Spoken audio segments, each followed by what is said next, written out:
Assalomu alaykum hammaga, xayrli kech. Bugungi iftorli dasturxonimiz uchun qozon kabob qilishga qaror qildim. Go'shtlarimizni marinovka qilib, kartoshkalarimizni shunaqa tuzli suvga solib qo'ydim.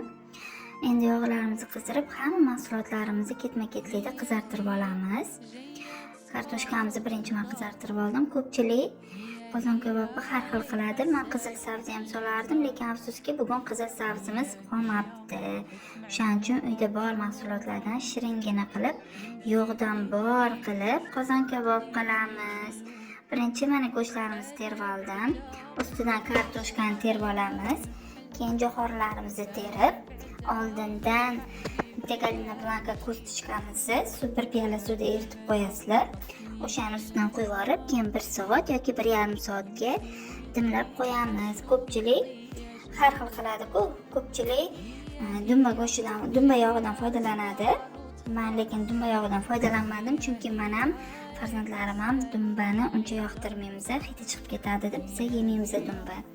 O'shaning uchun hamma har xil qilgani uchun men o'zimning retseptimni sizlar bilan ulashgim keldi. Keyin videolarimizni ko'rayotganinglarda kamchiliklar bo'lsa, xatolari bo'lsa, kommentariyada yozib o'tib ketinglar. Obuna bo'lib, bitta like bosib qo'yinglar. Qo'limiz ko'tariladi. Obunachilarimiz ham ko'payadi.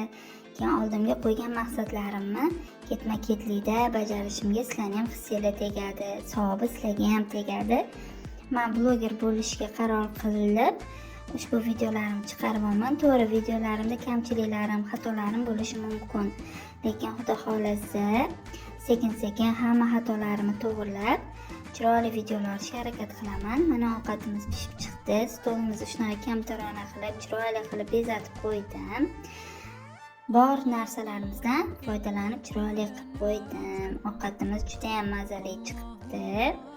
Hammaga yoqimli ishtahasizlar ham pishirib ko'ringlar uylardagi bor mahsulotlardan. Keyin gazimga shundoq qaruvdim. Hamma joy yomon bo'lib ketibdi, yog' sachrab. Tezda gazlarimizni ham yuvib, yaltillatib qo'yib, bitta choy qo'yib yubordim.